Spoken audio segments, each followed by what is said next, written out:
Hey, gatekeepers! Welcome back to Weekly Soap Chronicles. I'm your girl Phil, and I'm bringing you the recap of the June 23rd episode of Beyond the Gates. Today's episode was packed with confrontations, secrets, and a whole lot of scheming. So let's break it all down because you don't want to miss a second of this tea. So, okay, let's start off with Martin. Anyway, he's at the country club recording a voice memo about affordable housing when Kenneth shows up to ruin his day. Kenneth starts throwing insults saying, "You're kind," to Martin and making cracks about his money and power. You can see Martin's blood boiling, but he tries to keep it together. Kenneth demands $100K. Let's just call it reparations. Reparations? Dude, you can't even with the word reparations. Anyway, he says it in the most condescending way possible and then says, "Don't think this is a one-time payment either."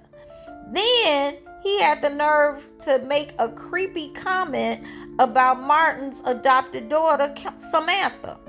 Martin snaps and slams Kenneth against the wall. But Kenneth, he just laughs. He's like, "You just added another $10K for that." Later, Martin goes to Vernon and tells him what happened with Kenneth.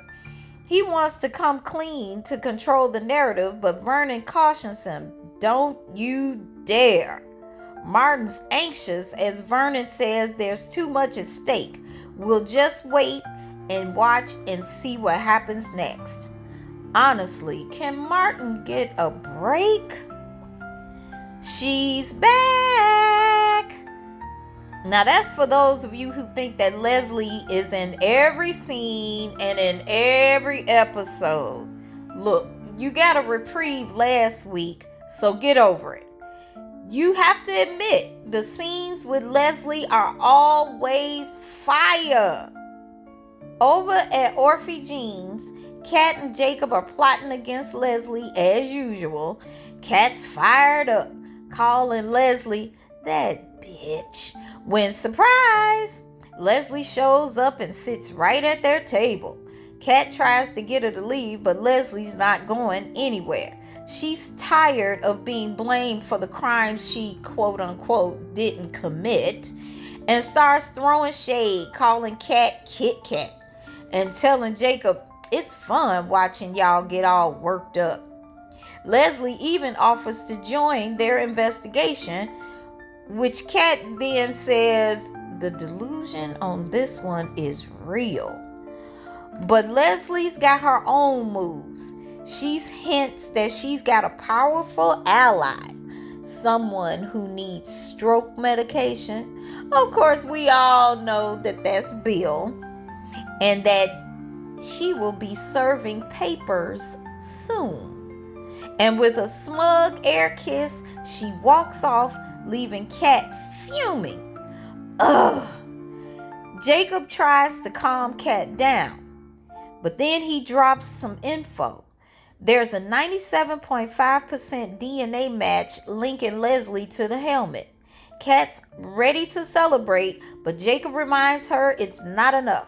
They can prove Leslie wore the helmet, but not that she wore it the night Laura was run down. Kat, of course, is crushed, but you know she's not giving up. So we move on to Bill and Vernon. Bill shows up at Vernon's place holding his cane like it's a badge of honor. Vernon's not impressed. He reminds Bill that if one of them fall, they all fall. Bill fires back, saying, "You know what? I'm kind of tired of being the Dupree's personal trainer." He even demands an apology for how they've been treating Haley. And Vernon is like, "An apology? The way you hurt my daughter and shattered my granddaughter's lives, and you want an apology? Man, please." Things get heated. Bill says he wants out, but Vernon basically tells him that if he does walk away, it might not be good for his career. Keep in mind that when you showed up in that raggedy car of yours, you didn't have nothing. And if it wasn't for the Dupree name, you wouldn't have what you have. Bill couldn't do nothing but say, all right then, what do you need?